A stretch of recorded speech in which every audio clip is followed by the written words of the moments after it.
Everyone, welcome to commerce tutorial. मैं हूं आपकी अपनी होस्ट ज्योति। आज हम स्टार्ट करने जा रहे हैं माइक्रो इकोनॉमिक्स का chapter central problem of an economy के इंपॉर्टेंट क्वेश्चन। हमारा फर्स्ट क्वेश्चन है स्लोप ऑफ पीपीसी। पीसी मतलब प्रोडक्शन पॉसिबिलिटी कर्व।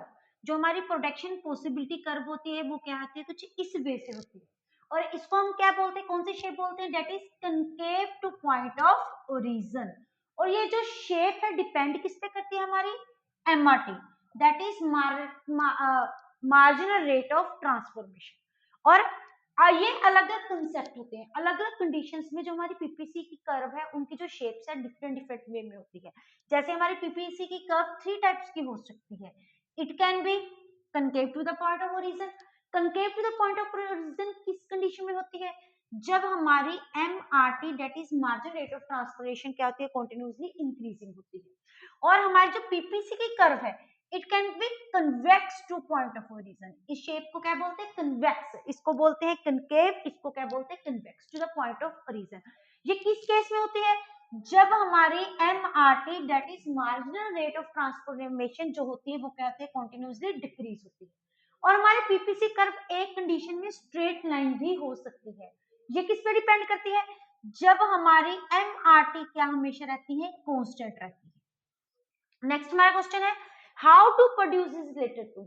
हमने कैसे प्रोड्यूस करना है, ये किसके साथ रिलेटेड होता है, ये किस पर रिलेटेड होता है, that is refers to the level of technology. हमने किस टेक्निक के साथ प्रोडक्शन करती है। जैसे कि हमारी इकोनॉमी में 2 टाइप्स ऑफ टेक्निक होती है। लेबर इंसेंटिव टेक्निक, जिसमें बहुत सबसे से ज्यादा किसका यूज किया जाता है, लेबर का यूज किया जाता है। और दूसरी कौन सी होती है, हमारी कैपिटल इंसेंटिव। कैपिटल मतलब मशीन। जब हम प्रोडक्शन करते हैं ज्यादा किसके साथ, ज्यादा से ज्यादा मशीन्स के साथ, उसको क्या बोलते हैं, कैपिटल इंसेंटिव टेक्निक। तो हाउ टू प्रोड्यूस किसके साथ रिलेटेड होती है, किस टेक्निक को हमने फॉलो करना है। नेक्स्ट है when economy is operating on the PPC. जब हमारी इकोनॉमी इस पीपी पे, अब अलग अलग इनके क्या हो सकते हैं, पॉइंट्स हो सकते हैं। कुछ पॉइंट्स पीपीसी के अंदर हो सकते हैं, कुछ पॉइंट्स पीपीसी के बाहर हो सकते हैं, और कुछ पॉइंट्स जो होते हैं वो क्या होते हैं, ऑन द पीपीसी होते हैं। और इस क्वेश्चन में क्या बोलता है, अगर हमारी इकोनॉमी पीपीसी के ऊपर ऑपरेट होते हैं तो इसका क्या मतलब होता है, इसका मतलब होता है there is efficient utilisation of resources. हम सारे रिसोर्सेज का प्रॉपर वे से क्या कर रहे हैं, यूज कर रहे हैं। तो यही रीजन है कि जो हमारी पोटेंशियल आउटपुट है वो किसके इक्वल होती है, एक्चुअल आउटपुट के इक्वल। पोटेंशियल मतलब जो हमने एस्टिमेट की थी फुलर यूटिलाइजेशन के अकॉर्डिंग, और वो किसके इक्वल हो जाती है, एक्चुअल के। अगर कोई पॉइंट इस पीपीसी के अंदर है, जैसे कि कौन सा पॉइंट है, ए पॉइंट, तो इसका मतलब क्या होता है कि this is known to be under utilisation of resources. हम रिसोर्सेज को प्रॉपर वे से यूज नहीं कर सकते, कर रहे हैं, या फिर इनएफिशिएंट यूटिलाइजेशन ऑफ रिसोर्सेज।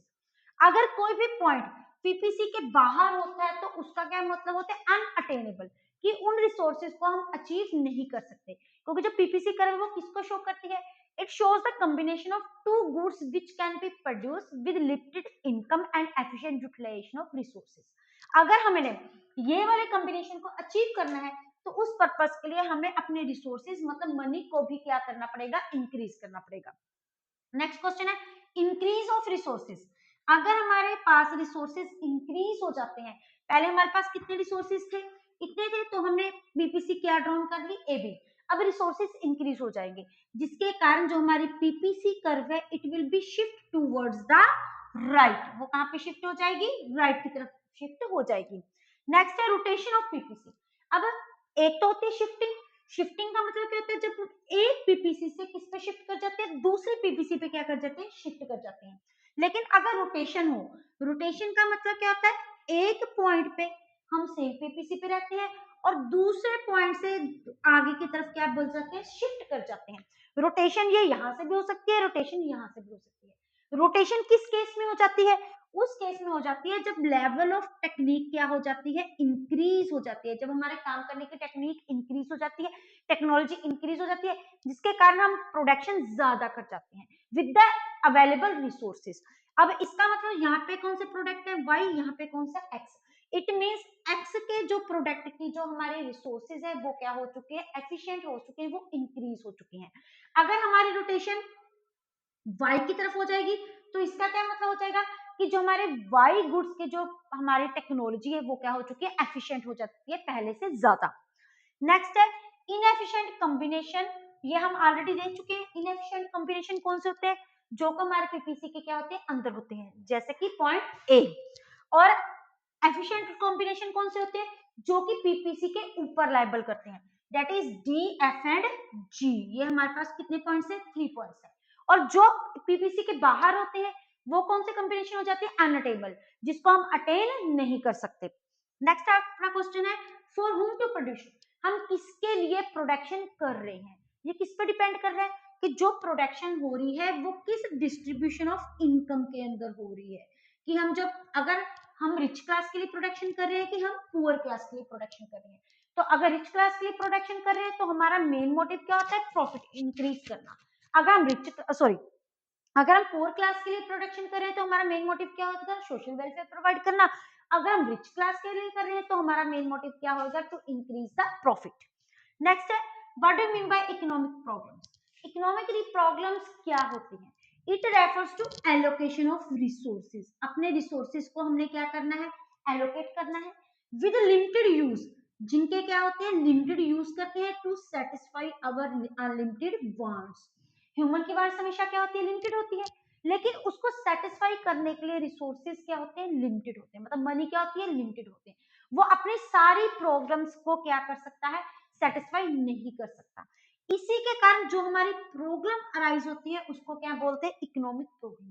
तो इसको सॉर्ट आउट करने के लिए हमें क्या करनी पड़ती है, people have to make the choice, उसको क्या करनी पड़ती है, चॉइस। कुछ जो अपनी वांट्स को वो अभी सेटिस्फाई कर सकता है जो ज्यादा इंपॉर्टेंट है, और जो पोस्टपोन की जा सकती है उसको क्या करता है, फ्यूचर के लिए वो क्या कर देता है, पोस्टपोन कर देता है। नेक्स्ट हमारा क्वेश्चन है when PPC can be straight line, ये ऑलरेडी हम देख चुके हैं, ये कब होता है, जब हमारी मार्जिन रेट ऑफ ट्रांसपोर्टेशन क्या होता है, transformation, it refers to be the constant. Next question है economic central problems are found in those economy which are not governed by the government, ये प्रॉब्लम सिर्फ उसी जगह पे पाई जाती है जहां पे गवर्नमेंट का इंटरफेरेंस नहीं होता, नहीं, ये हमारे स्टेटमेंट टोटली क्या है, फॉल्स, क्योंकि स्कार्सिटी की प्रॉब्लम हर जगह पे अराइज होती है, हर टाइप्स ऑफ प्रॉब्लम में इकोनॉमी में अराइज होती है। स्कार्सिटी होती क्या है, when demand is more than the supply, demand ज्यादा होती है जैसे सप्लाई कम होती है, जैसे कि हमने यहाँ पे किसकी बात की थी, रिसोर्सेज की बात की थी। रिसोर्सेज कौन सी होगी, मनी, मनी की हमारे पास डिमांड ज्यादा होती है लेकिन मनी की अवेलेबिलिटी क्या होती है, कम होती है, टू सेटिस्फाई आवर वांट्स। इसी के कारण हमारी कौन सी प्रॉब्लम अराइज होती है, इकोनॉमिक प्रॉब्लम। अगर स्कार्सिटी ना हो तो प्रॉब्लम इकोनॉमिक अराइज ही ना हो। नेक्स्ट हमारा क्वेश्चन है an economy produces goods and services such that it operates on the PPC, क्या जो हर एक इकोनॉमी है वो हमेशा इस ढंग से ऑपरेट करती है कि वो हमेशा किस पे रहती है, पीपीसी पे, नहीं। अगर तो हमारे रिसोर्सेज, कोई भी economy efficient utilisation of resources कर रहा है तो वो हमेशा किस पे ऑपरेट करेगा, पीपीपीसी पे। लेकिन अगर वो अंडर यूटिलाइजेशन ऑफ रिसोर्सेज कर रहा है, इनएफिशिएंट यूटिलाइजेशन ऑफ रिसोर्सेज कर रहा है, तो हमारी इकोनॉमी में जो पीपीसी है वो कभी भी पीपीसी के ऊपर ऑपरेट करने की बजाय वो कहीं अंदर के पॉइंट्स पे क्या करेगा, वो ऑपरेट करेगा। नेक्स्ट हमारा क्वेश्चन है massive unemployment shift the PPC to left, पहले तो हम ये नहीं रही हमारी पीपीसी, अगर हमारी इकोनॉमी में बहुत ज्यादा अनएम्प्लॉयमेंट की प्रॉब्लम है उसकी वजह से क्या जो हमारी पीपीसी है वो कहां पे शिफ्ट कर जाती है, लेफ्ट वाली साइड, नो, ये प्रॉब्लम, ये स्टेटमेंट भी हमारी क्या है, फॉल्स है। क्यों है, ये अनएम्प्लॉयमेंट की कंडीशन अराइज क्यों होती है, जब हमारे रिसोर्सेज क्या होते हैं, इनएफिशिएंट वे से यूटिलाइज होते हैं। हम ऊपर अभी करके देखते हैं, जब हमारे रिसोर्सेज इनएफिशिएंट या अंडर यूटिलाइज होते हैं तो हम क्या कर रहे हैं, कहीं ना कहीं पीपीसी के अंदर किसी पॉइंट में क्या कर रहे होंगे, ऑपरेट होगी। इसका मतलब ये होगा कि वो operating inside any point under the PPC. इसका ये मतलब नहीं होगा कि हमारी जो पीपीसी है वो क्या हो चुकी है, लेफ्टवर्ड शिफ्ट कर चुकी है। हमारी पीपीसी लेफ्टवर्ड शिफ्ट तभी करेगी, शिफ्टिंग तभी होती है जब जा तो हमारे पास रिसोर्सेज क्या होते हैं, इंक्रीज, जहां हमारे पास रिसोर्सेज क्या होते हैं, डिक्रीज। लेफ्ट साइड तब शिफ्ट करेंगे जब रिसोर्सेज हमारी इकोनॉमी में क्या हो जाएंगे, डिक्रीज हो जाएंगे। और आज का हमारा लास्ट क्वेश्चन है does it mean that level of our PPC can be higher than that what is operating now, कि हम गिवन रिसोर्सेज के साथ जहां पे भी ऑपरेट कर रहे हैं क्या हम उससे ज्यादा आगे शिफ्ट हो सकते हैं, नहीं हो सकते, क्योंकि पीपीसी क्या करता है, टू गुड्स की प्रोडक्शन के कॉम्बिनेशन को शो करता है जो हम सिर्फ गिवन रिसोर्सेज के साथ ही क्या कर सकते हैं, प्रोड्यूस कर सकते हैं। अगर हम हायर पीपीसी पे शिफ्ट होना है उसके लिए हमें रिसोर्सेज को क्या करना पड़ेगा, इंक्रीज करना पड़ेगा, लेकिन उस चीज की पॉसिबिलिटी नहीं है क्योंकि जो रिसोर्सेज हैं पीपीसी की अजम्पशंस के अकॉर्डिंग जो हमारे रिसोर्सेज रहते हैं वो हमेशा क्या रहते हैं, कॉन्स्टेंट रहते हैं। तो यही रीजन है, या तो हमारी इकोनॉमी पीपीसी के ऊपर ऑपरेट करेगी या अंदर किन्हीं पॉइंट्स के ऊपर क्या करेगी, ऑपरेट करेगी। अगर एफिशिएंट यूटिलाइजेशन ऑफ रिसोर्सेज है तब we must be somewhere on the PPC, अगर इनएफिशिएंट यूटिलाइजेशन ऑफ रिसोर्सेज है we will be somewhere inside the PPC. इसी के साथ हमारे आज के इंपॉर्टेंट क्वेश्चन फिनिश होते हैं। अगर आप इनका स्क्रीनशॉट लेना चाहते हैं तो ले सकते हैं। वीडियो अच्छी लगे इसको लाइक करें, ज्यादा से ज्यादा शेयर करें, चैनल को सब्सक्राइब करना ना भूलें। Thank you, have a nice day.